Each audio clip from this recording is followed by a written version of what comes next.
Good afternoon, everybody. Welcome to BUEI Talks Island SOS, Sustainable Ocean Strategies. My name is Dreas, your host for today's presentation. So this 8-part series focuses on innovative, sustainable ocean development initiatives in island nations around the world.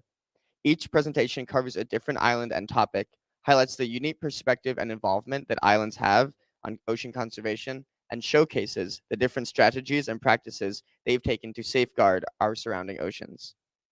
BUEI appreciates the generous support of Chubb Bermuda, the exclusive sponsor of this series. Island SOS aligns with Chubb's mission to promote a healthy and sustainable planet, strengthen the resilience of communities, and protect biodiversity against the effects of climate change. For our second Sustainable Ocean Strategy presentation, we're focusing on the Hawaiian Islands. Hawaii's proximity to the United States is uniquely comparable to Bermuda, being several hundred miles east of the United States. Other similarities to Bermuda include their tropical climate with a hot season from June to October, called Kau in the Hawaiian language, and a relatively cool season from December to March, Julio. Hawaii also imports a high percentage of their goods to their island, a major factor in waste management. Rafael Bergstrom, Executive Director of Sustainable Coastlines Hawaii, joins us today to share an approach his organization has developed to minimize waste created by events, whether large or small. So please join me in welcoming Rafael. Rafael, thank you so much for being here. We're really looking forward to your presentation. And before we get into that, we just want to open up with a question. So I definitely caught my eye seeing that your approach is applicable to events large and small. That's something that I'm super curious about here in Bermuda because we're hoping to reduce our waste. But even on a small scale, if you go to get takeout or a dinner for one, you're already generating a lot of waste. So it's sort of difficult to imagine scaling up to larger events. So I'm sure you'll cover this in your presentation, but why is it that you believe your strategies are applicable to events both large and small? Oh, awesome question right off the bat. Well, first of all, thanks for having me. I mean, I think that we have to think about all the solutions in terms, especially with plastic waste, in terms of large and small. So if we can start with ourselves, whether it's at a small event that's just at our house in terms of being sustainable, then we can continue to scale up. And obviously, that's applicable in the context of island nations to larger continents too. And if we think small and locally, then we have the opportunity to figure out how that translates into larger settings. Great. Thank you for that. And I'll, from here, turn it over to you and let you do your presentation. Thank you. Awesome. All right. Aloha, everybody. I'm gonna share my screen here. Let's see here.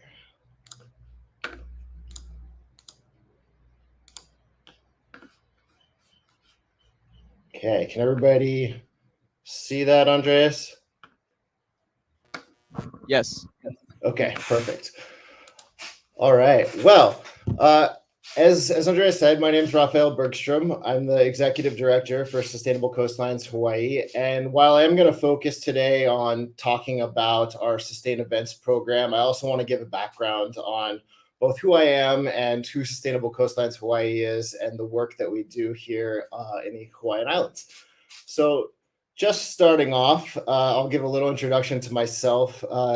This picture in the middle is kind of how I feel doing this wonderful community work that is both, it makes you want to scream when you're working on these things, but it's also super exciting. So I wanted to bring that up. I've been a community organizer now for almost a decade with Sustainable Coastlines Hawaii and the Surfrider Foundation. Our whole mission is about bringing people together to inspire them to care for coastlines. I'm also a photographer, so some of the pictures that you see in here are ones that I've taken. This picture here, if you can see it, of the valley in Hawaii is the valley that I live in, Manoa Valley, and it really shows the context for both the wonderfulness and the challenges that Hawaii has with the proximity to ocean and mountains and dense urban development that's been happening over the last few decades too. All right. So I also wanted to just talk about context for Hawaii. Like Bermuda, I'm sure as well, there is a vision of Hawaii that tourism has, that people around the world have, and it might look like this to some people in some people's minds, of just this wonderful underwater oasis of beautiful reefs, of beautiful surf breaks, where people are just using the ocean as this incredible recreational playground, beautiful sunrises and sunsets, where everything is perfect and happy. Of course, that's not always the case, and the context of the work that we do more looks like this.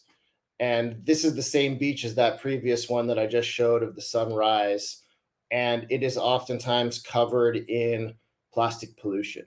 And it goes on. This is another beach on one of our windward sides of Oahu, the most populated Hawaiian island. But this is actually not debris from Hawaii. This is marine debris from all over the world, all over the Pacific. And you see the remnants of both the convenience culture and then also of the commercial fishing industry that has had huge impacts on Hawaii. This is also what happens in Hawaii. This is land-based debris, so styrofoam containers, takeout containers, whether it's cups, lids, straws, all the things that you can think of. And it's the context for some of what I'm going to talk about today in Sustain Events, is trying to get rid of these from our systems. But this is just a stream that runs directly into the ocean in Hawaii. And we're also challenged with the other major concerns that are happening, especially in island nations around the world, in terms of sea level rise and coastal inundation, where houses are quite literally falling into the ocean as the seas continue to rise. So that's just to give context that yes, Hawaii is paradise as it may seem, but is afflicted with many of the problems that we are seeing growing around the world. So some context for our work too. As we continue to inspire communities to care for coastlines, we are known as a large-scale beach cleanup organization and have removed over 600,000 pounds of trash from Hawaii's coastlines in the last decade and united over 35,000 volunteers. We also have a very robust education program, connecting with over 45,000 students in classrooms, both here in Hawaii and globally now, as the pandemic has shifted some of our work online. We've been able to reach people all over the world. We've done almost 300 cleanups, given over 500 presentations, and through our social media and online programs have reached over 40 countries with our material. So again, before I get too deep into the events management, I wanted to talk about some of the framework of how we see both the problems and the opportunities for solutions that we have in this world. And we've restructured recently our education curriculum to think about it in these three buckets: that we've always been connected, that we've become disconnected, and we now have this opportunity to reconnect. And I'm going to go into a few concepts here in Hawaii that are really part of what we think of as connection. And Hawaii has an incredible, unique history of an indigenous culture that was very sustainable for thousands of years. And the concept of the ahupua'a is a really fascinating one that just talks about ridge to reef or Malkuta Makai management. So this drawing is thinking of traditional systems in Hawaii where we have water coming from the mountaintops and extending all the way down to the ocean, and really highlighting the interconnectivity of all of those things in between, and that people had different responsibilities of managing all of those different resources in between, and that's how the culture thrived and had almost the same population that we have now, over 1 million people in the Hawaiian Islands, historically, and surviving and thriving in a sustainable way. Really, one of the other Hawaiian words that really resonates with these concepts is pilina, which really highlights the idea that everything is interconnected, that we are connected to the land is connected to us, and we're connected to each other because of our connections to the land. So really, in English, maybe a synonym, although it's definitely not directly transferable, as reciprocity.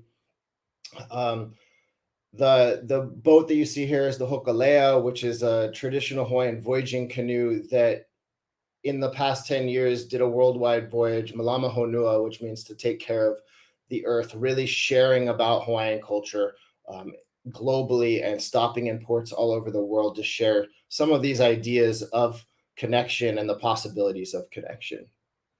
So that's all wonderful and beautiful. But the problem is this, that over the last 100+ years in particular, we've really forgotten about the connection. And not only have we forgotten, we've been force-fed a disconnect. And we've industrialized our world through chopping down trees, through extracting oil, through industrialized farming, to paving over our world. And it obviously has had severe consequences in the places that we live. And I think that this is a big part of that disconnect. And similarly, as was shared earlier, the problems, especially in island nations, are we're actually importing so much of our food, so much of our goods. In Hawaii, it's over 90% of the food that is imported. And simultaneously, we've been force-fed this culture of convenience. This was the cover of Life magazine in 1955 that celebrated this culture of convenience, saying, well, you don't have to do the dishes anymore. You can just throw everything away. And if you go into grocery stores today, it's a very small percentage of the aisles that you find that actually have non-plastic goods. You have to really look hard to find something that's reusable or refillable. And in turn, the really challenging part is we've created this linear system. And what many people still don't know is that plastics are made out of fossil fuels, whether that's oil or from natural gas from fracking, that we do these really destructive practices to create these tiny little pellets, nurdles, which are formed into all the goods that we use on a daily basis. And then we dispose of it. And oftentimes, this is what disposal looks like. While we pretend to talk about recycling and that we're managing our waste well, oftentimes the burden of convenience culture in our developed world is left to be dealt with in countries that don't have the ability to actually do things with this waste in an effective manner, and then we are led to pollution. And I think that in the last talk, if some of you were there, in the Philippines, this was very clear, especially with all this plastic packaging. So I wanted to make that connection too before diving into some of the solutions. So that was all of course, the really the bad stuff. And we have to kind of think about all of those things, obviously, as we get towards thinking about solutions. But there's really an opportunity here. There's an opportunity to reconnect with the world around us. And there's so many different ways to do it. And we'll get into one of the programs that we have here, but I wanted to highlight a few of the others that we work on and why we consider those things to be reconnections. And so this is just a pictured grid of some of the different activities that we do. And like I said, we're known for being a beach cleanup organization. We bring together sometimes thousands of people at a beach cleanup to, of course, remove the debris from our coastlines and from our ecosystems. And while that has huge value, what we really are teaching people at beach cleanups is that we don't want to be cleaning up beaches, that this is a reactive solution. And the true work and the true goals of our organization are to find proactive solutions to stop the pollution before it actually starts. And that starts, as we said in that introductory question, kind of with ourselves, and can expand to small local communities all the way to full-scale government opportunities for change. But what that takes is also education and connectivity. And so we have a robust education program that starts in schools with the youngest of kids and extends all the way up through adult education, wherever we can. And that is where we really talk about what are the proactive solutions to stopping plastic pollution before it starts, so we don't end up with this for our kids' futures, for their kids' futures. Okay, so that's the background. And now the meat of what we wanted to talk about today, and I think is a really unique program that we've been working on now for almost a decade, which is our Sustain Events program. And it used to be just called our Waste Diversion program. And as we've expanded to include more offerings and think a little bit more strategically about the full scope of it, we've renamed it to Sustain Events. And this is just highlighting one of those proactive solutions that we're trying to do to stop the problem before it starts. And I like this picture because this includes some of our newest waste diversion bins. These are wood bins made out of recycled wood by a group called the Albizia Project. And so Albizia is a invasive tree here in Hawaii that is causing huge detrimental problems to our watersheds. And uh, the Albizia Project has found ways to repurpose the wood as we try and remove that invasive species into really interesting new ideas, whether that be small scale homes or, in our case, these beautiful waste diversion bins that highlight a phrase on there, waste as a resource, which will really drive the rest of the conversation that I'm about to share. So the history of this program is really cool in that it started almost a decade ago at two different events. So the Wanderlust Festival, which is a yoga festival on the North Shore of Oahu, and then the Triple Crown of Surfing, which historically, it just changed recently, has been the premier event for the professional surf circuit, ending at the Pipe Masters, where they crown both the pipe champion, but then also the world champion of surfing. And here you see the greatest surfer of all time in many people's minds, Kelly Slater, actually using one of our old waste diversion bins at the event. And so what is Sustain Events and what are we actually trying to do? The ultimate goal is that we want to get to the point where events are zero waste, where in this picture you see the trash opening here in our bin. The end goal, and if we're looking towards the future, is that there would be no trash in there and that everything would be repurposed through recycling, compost, or reuse. And so what we do is we work on planning before the event with the event organizers to talk through the materials that are being used at the events and what does their life cycle look like? Is there opportunity to switch out a single-use plastic for something that's better, whether that's a compostable container or a reusable container or no container at all, if possible? And then at the events, we have a team that works to actually divert all the waste into these different sections, talking with the people who are at the events about why we're doing this, and so that they can actually bring those ideas home with them. So that's the idea of setting the example, both for how to host an event, but then also when people leave an event and they've interacted with us, can they translate these things to their own home and reduce the waste that they have on a day-to-day basis. So I want to zoom back out for a second on why we're doing this. And obviously I covered a lot of this in the introduction to who Sustainable Coastlines Hawaii is, but I wanted to refocus on it. So obviously disposable plastics are a major problem in Hawaii and accelerating around the world to the point that we are dumping millions of tons of plastic into the ocean every day, every year.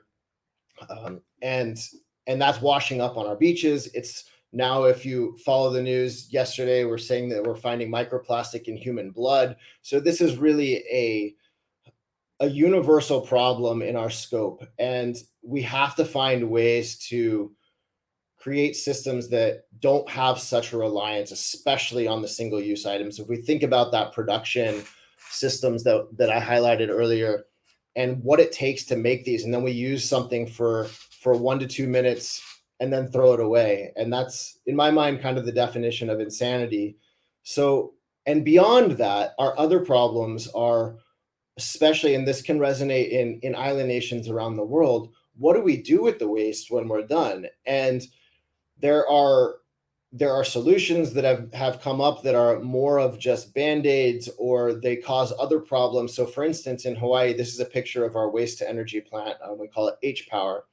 And in a place that has limited space for landfills, this was thought of as the solution. Oh, we can just burn everything and create energy. And that's a win-win for everybody.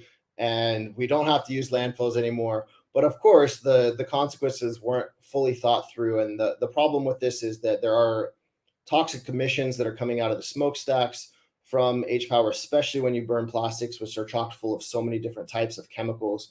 And the ash that is created afterwards is also quite toxic and ends up going to the landfill anyway.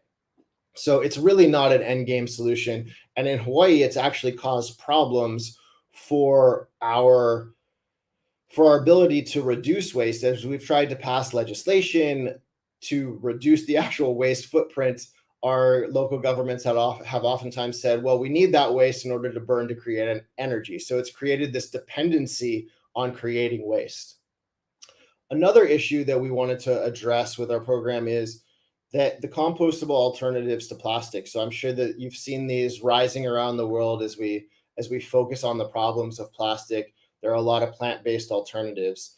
And while it is a step potentially in the right direction, those goods oftentimes don't make it into composting systems, because especially things like PLA, which are the cups, polylactic acid cups, they require an industrial composting facility to break down. You can't just bury them in your backyard and expect them to become compost. So they also end up getting thrown away after a single use. And while using something that's made out of plants is obviously better than oil, it is still part of that same cycle of using something once and throwing it away. So those are the problems, but there are solutions that we've worked on. And I went over some of these things in why we do this work and how we do this work. And the first solution is the pre-event consulting, where we're really talking with the event organizers on the opportunities for change. And again, the second solution is, while we're at an event and we're sorting through these items and helping people to understand, we're really doing an educational program at the same time, where people interact with waste in a new way. They see their own waste in a different way, and they think about that concept of waste as a resource as we continue to discuss with them.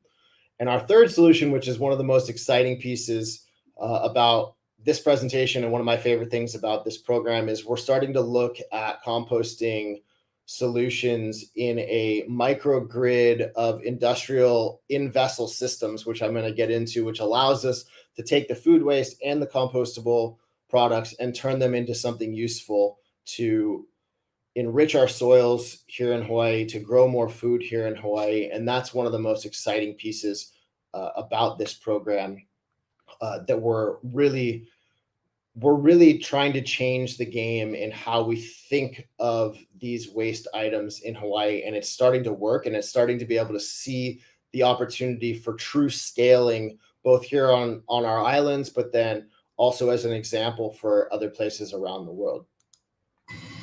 So this is our in-vessel composting machine.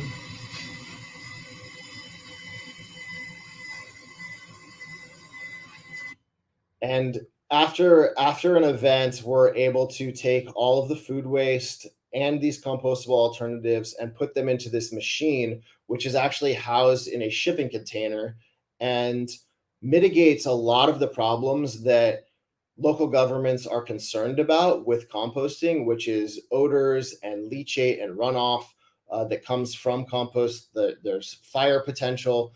And by containing it into a shipping container, we're able to really solve a lot of those problems. This is on a small farm on the island of Oahu that we were able to receive grant money to put this machine here. And it can process 1,000 pounds a day of a mixture of food waste and green waste, or the mulching materials that come from landscaping and tree trimming, and that beautiful combination of the moisture that comes from food waste and the dry organic waste that comes from landscaping allows for this really incredible nutrient-rich mix. And this machine, by using this auger, this drill that goes back and forth and forward and back, it's aerating the compost. So it is actually an aerobic composting system, which also makes sure that you avoid things like methane release from composting, which are one of the biggest concerns. If you get an anaerobic condition, that the compost really kind of turns sour, it doesn't do what it's supposed to do. So really an incredible piece of technology that could be used at schools, at hotels, on farms, in somebody's backyard if they really wanted to compost on an industrial level in their own home. really, really scalable solutions. This is in a 20-foot shipping container. It can be done in a 40-foot container. It can be site built to exist on whatever space you need it to exist in. So one of the exciting pieces about our program too is that we really do a lot of data collection on it too. And like I said, our goal is to get this total diversion rate to 100%.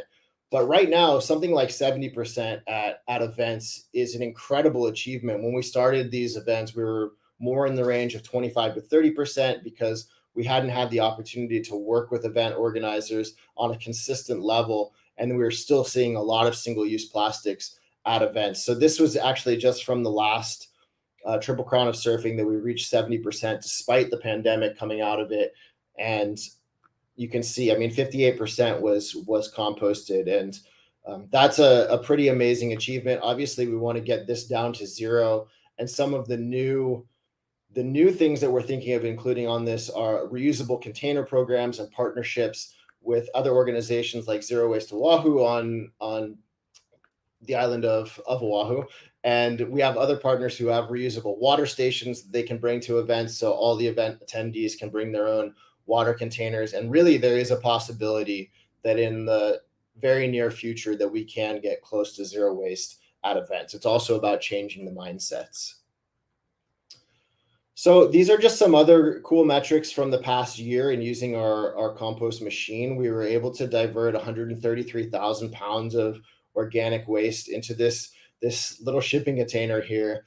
And we also had a solar system that was donated to put on the adjacent building to this machine. So we were able to save 1.81 megawatt hours over the course of half a year by powering this on solar. It doesn't have to be powered on solar, but obviously it closes the loop even more. And the exciting part about compost in a world of climate change also is healthy soils are considered to be one of the most effective ways of drawing CO2 out of the air and back into the ground and uptaken by plants to help with their growth. And you can see the obvious benefits of that in a cycle, and especially in places where we struggle to have enough food on our islands to sustain the populations that live here. So really incredible opportunities. And this is just one small machine. And we think about this as scaling across our islands and across the world. So that's the basics. I'm going to share one last slide and that has some of our information on it, and we'll open it up to questions. There's also a little video on this next slide from Sean, who is our local composter working with this machine on the farm. And he's just an incredible joy to work with and so exuberant about this. So I wanted to end with him showing his excitement for the work that we're doing. That's the kind of compost we want to make. What's the kind of compost you want to make? We want to be able to squeeze it and have it stick together and then easily break it apart. That means it's got good structure. That's ideal right there. Oh, yes. Oh, yeah. Oh, that's good stuff. Look at that. Beautiful. Beautiful. So, all right. I'm share my screen here. Great. Thank you so much for that. That excitement was definitely contagious because now I'm fired up on compost as well. So we're going to have some questions from the audience here and also some questions coming in online. Just to, I'll start things off again just to get things rolling. And I'm curious to know from you, what are some sort of dream technologies or dream strategies that either haven't been invented yet or haven't been used on a wide scale that you would like to see come into the world that you work in? Oh, that's a great one. There's a lot that we're trying to figure out with the reuse of plastics or upcycling of plastics, marine plastics. And I don't think that there's things that have happened already with it, but the scalability or the not basically creating the same problems that we already have with plastics is something that's worrisome about taking plastics out of the ocean and then remaking them into something else. They still off-gas methane when they interact with the sun. They still shed microplastics as they interact. So I would love to see the true ability to take the things that we remove off beaches and turn them into useful products without causing more damage. Questions from the audience?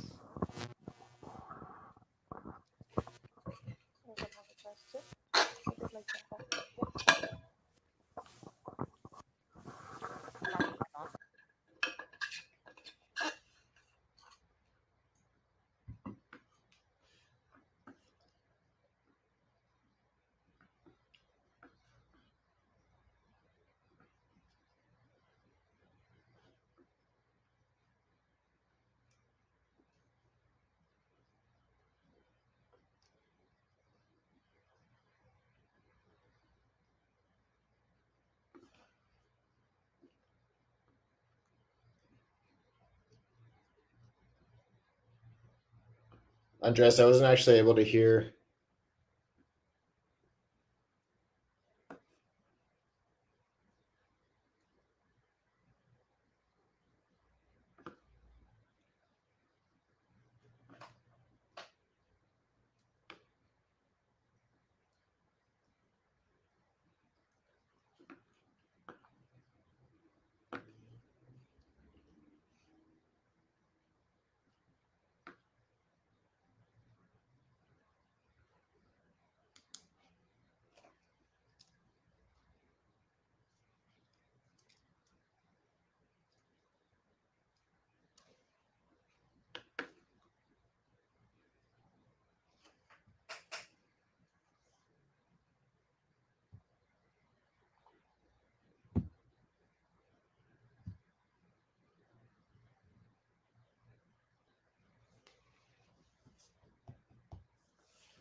Do we want to repeat?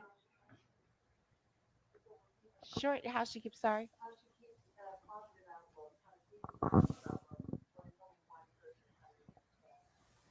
Let's see if I can get this.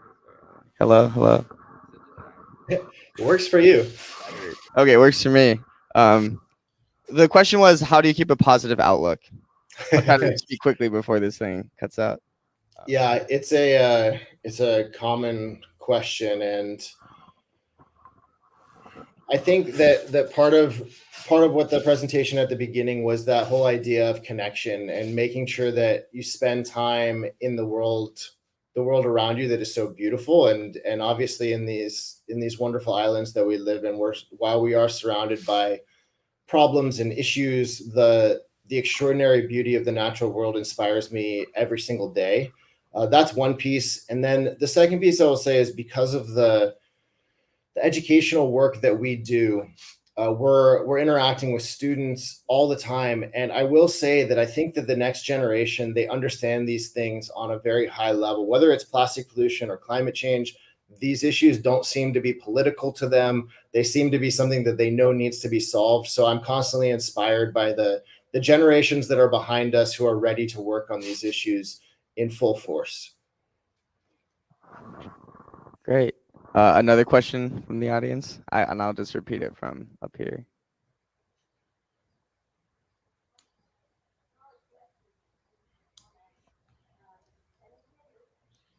No, but I will repeat your comment from here.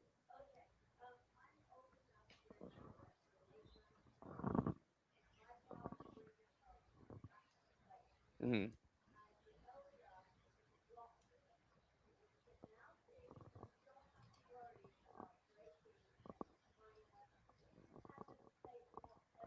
Mm-hmm.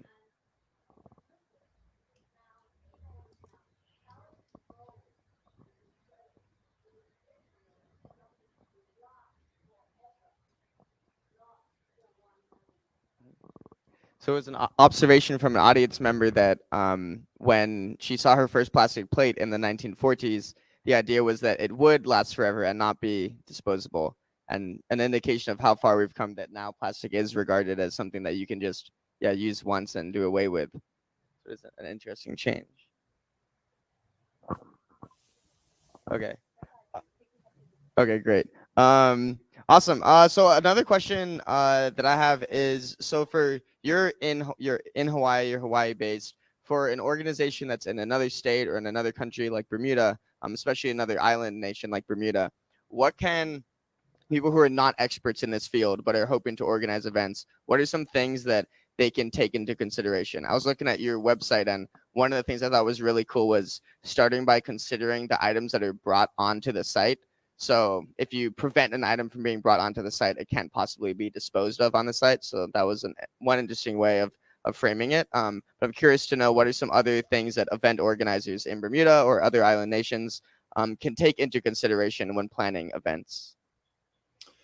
Yeah, I think that it's really that intentional work up front of understanding where the destination of all the things that you are bringing on site are going to go, and you don't have to be an expert to think about that. I guess is the first step, and then being able to reach out to people who do have understanding of waste streams and finding out what are the alternatives. You can't just tell yourself, okay, I'm just not going to have those if it's going to interrupt the event that you're having. So figuring out from experts or from people who have done this, whether it's reaching out to us, because I think there's so much universality in what happens at events and what items we're bringing in. So reaching out to those who have worked in them and then getting creative. I mean, even in Hawaii, like depending on the scale of your event, but we have so many banana trees in Hawaii, and you can use banana leaf or the actual corum of the tree if it's ready to be harvested, and use those as plates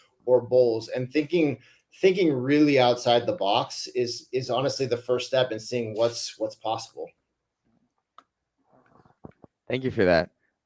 Another question, I'm curious to know, what have been some unexpected outcomes that have come out of your involvement with this work, for you personally or for the organization? Yeah, I mean the composting has been, I think, one of the biggest ones. When we first started with this work, we were not sure what to do with the food waste, because as you start to scale, composting on a farm in just piles takes a lot of manpower, in the sense that you need to be constantly churning it and moving it in order to not cause the problems that could happen with compost. And we worked with a process called bokashi at the beginning. So bokashi is part of a Korean natural farming technique where you use EM, or effective microorganisms, and you put all of your compost into buckets, and the EM powder will actually start to eat away at it and basically pickle the food waste that you have, and then you can bury that under the ground, and the rest of the process happens underground. So really cool, but at the same time, when you think about that as a scaling opportunity, it's really challenging. How do you actually manage that? So being led down the rabbit hole to get to the point where we are, where this machine is made by Green Mountain Technologies. They're out of Washington State, and I never thought in starting this work that part of plastic pollution work was going to be working in soil and soil science, and trying to help people draw connections between creating healthy soils and not using plastic was not where I thought it was going to go, but it's actually become one of the most exciting programs that I think we work on. Thank you. Any other questions from the audience? Yeah. Give this another try.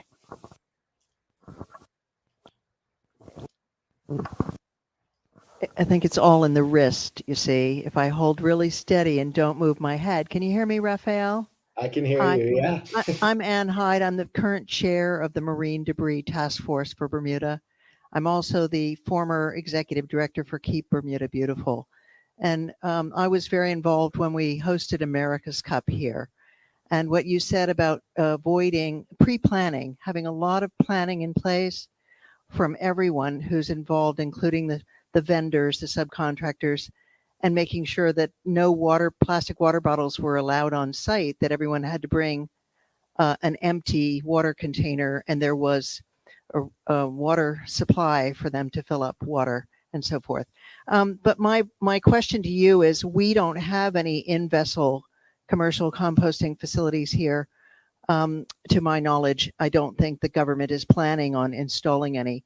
But your example where some farmer has done that seems a low-cost alternative method to do something on a small scale. You say it's in a shipping container, which we have plenty of here.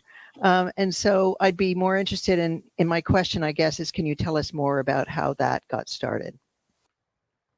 Absolutely, yeah. I mean, it's the origin story is actually really cool, and I love sharing it because I was on a hike in the valley that I live in with a chef. He's the chef at a local community college, Kapilani Community College, and he was telling me about this thing called the Earth Tub that they had for their culinary program at the community college, and it was very similar to what we have now, and it was made by Green Mountain Technologies, and it had the auger in it, and but nobody knew about it. It was happening, and that's also nobody knew about it because there's also lots of issues with permitting on these things in Hawaii. But that's beside the point. And I just got really excited about this potential solution and sought out Green Mountain Technologies, and then started grant writing to figure out how to get one of the in-vessel machines here in Hawaii.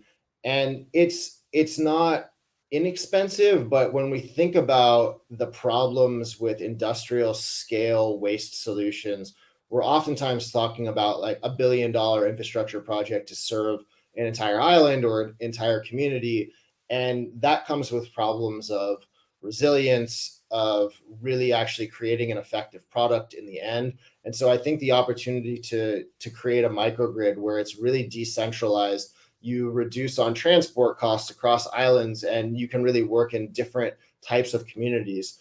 The costs for these have unfortunately gone up pretty significantly over the last 2 years because stainless steel has become so expensive. So the starting cost for these is probably around $80,000 for the 20-foot shipping containers. I'm working with the company to try and do some scaling opportunities specifically here in Hawaii, where we basically order the kits and try and put them together with local welders and metal workers here in Hawaii, so that we can both create jobs here and then lower some of the costs of production that happen on the mainland United States. So there's lots of opportunities, and I think that there's lots of groups out there, funders, who want to see composting and soil health be elevated by nonprofits and by local governments. And so there's funding out there to at least do this on pilot project scales. And I assume that once we start showing the return on investment in terms of healthy compost that's locally produced, that it will be able to scale even more.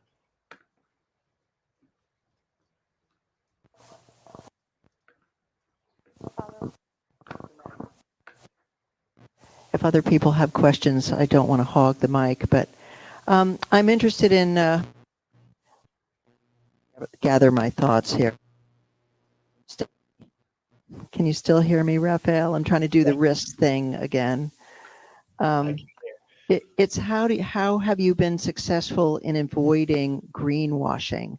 There's so many brands and things marketed that have these crazy names like biodegradable or compostable, when they really are not backyard degradable at all.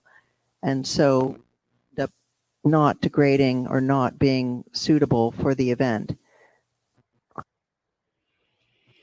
Yeah, that's a great question, because I mean, sadly, all of these products are a type of greenwashing, because as I mentioned in the talk, that single use is not the answer, no matter what the constitution of the actual material is. So to use something once and throw it away is not sustainable, because you think about all the energy and water that went into whether it's a compostable or a fossil fuel based product. It still took so much effort to create it, and then that we throw it away. So that's our primary messaging.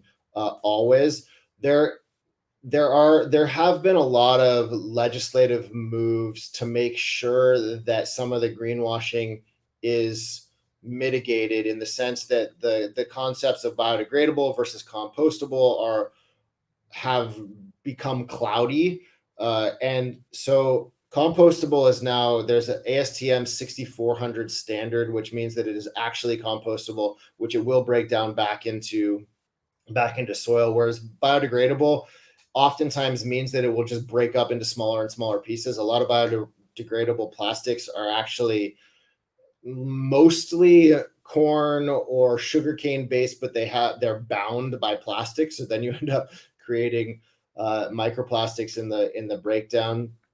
And then what's also happened a lot is really nasty chemicals like PFAS were being used as the water barrier in these compostable alternatives. And fortunately, there are new standards that eliminate those. But in the grand scheme of things, a lot of these products, they're still made by Dow Chemicals or DuPont, and there's proprietary binding materials that are inside of them that we don't even know what they are.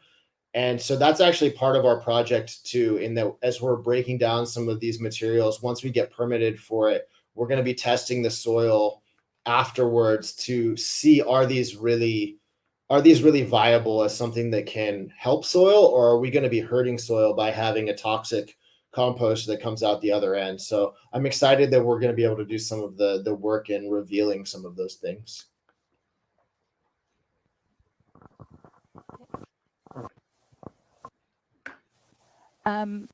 What is your response to someone who argues that plastic's cheaper, especially being in Bermuda when most things are incredibly expensive? That seems to be a pretty popular response.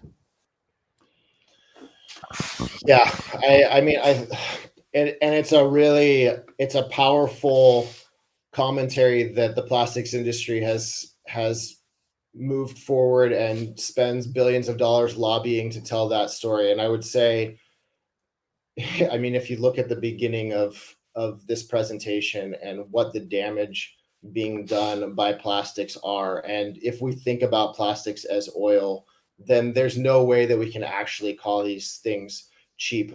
There's been studies done. The NRDC in California talked about how much money it costs to clean up plastic alone, just in storm drains and beach cleanups, and it was $500 million annually across coastal cities in California. And so San Diego County, which is similar to the population of Hawaii, spends about 14 or 15 million a year in cleaning storm drains and beaches. And so the cost is actually put back on the consumer through taxpayer dollars, oftentimes to clean it up. And I don't know if I had it in one of my slides, but we give out $5.4 trillion in oil subsidies every year to make, this is globally, to make oil seem cheap. And obviously it's not cheap. Both the upfront consequences of extraction, transport to get things places, and then the detriments downstream afterwards that oftentimes are exported outside of the United States into poorer countries. It's one of the biggest lies that's been perpetrated, I think, on people across the world, of saying that this is a cheap product. And sorry, I'll add one more thing there too, just that one of the things we've run into in trying to ban certain types of plastics is that same thing that restaurants will say, oh, but it's going to cost us more for the alternatives. Well, that might be true at the moment. And at the same time, like what the real goal is teaching people, like, bring your own everything. And then it's not cheaper. If people start bringing their own utensils, their own straws, their own bowls, whatever, fill in the blank, then the restaurant doesn't have to buy anything. And so the disposable nature of things is actually quite expensive because you have to keep buying it over and over and over and over again. But if we start really moving back towards reusable, then it's far cheaper in the long run. I'll, as a follow-up to what you just said, just close with one last question, which is what sort of strategies have you seen be successful in achieving that change, which sounds more like a cultural or behavioral change rather than an event level planning sort of change? Yeah, ultimately, I think that we're stuck in that culture of convenience that I've talked about, and I think that the education level, there's constant awareness building, and idea, like when we host a beach cleanup, our goal is to get as many people there, not so that we have so many hands to clean the beaches, but that we have so many people in a community that are connecting with each other to understand the concepts that are required in order to make the changes that we have that are necessary in front of us. And the more stories that are told together, that radiates out. And if we have 2,000 people at a beach cleanup and every one of them tells 5 friends about their experience, ultimately, I think that that's where we have to think about change in these social levels, that we will reapply the pressure back towards the people who are producing the goods, the governments that are regulating the goods, and say, we don't want this anymore. And that's why I also have the positive outlook of inspiration, is that I think that the generations that are coming into decision-making power, into buying power, that reusable is in. It's a trend that's going to happen. It's unfortunately the generations that have existed that have been lulled into it over decades that are struggling to relinquish that reliance on convenience. But I hope and I believe that change is coming from the generations that are coming into power. Great. Thank you so much for that, Rafael. Thank you for sharing how Sustainable Coastlines Hawaii has developed sustainable ocean strategies for event waste management. It is our hope that your presentation inspires and encourages discussions throughout Bermuda and other island communities. Awesome. Yeah, thank you so much for having me on. It's always great to connect outside of just our own bubbles too. So I really appreciate the opportunity to talk to a brand new audience and share what we're doing here. Thank you also to Chubb Bermuda, sponsor of BUEI Talks Island SOS series. Join us next month, April 24th at 4 p.m. when the focus shifts to Jamaica with Dr. Teresa Rodriguez Moody, CEO of JET, Jamaica Environmental Trust. My name is Dreas, and I'll see you next time. Thank you.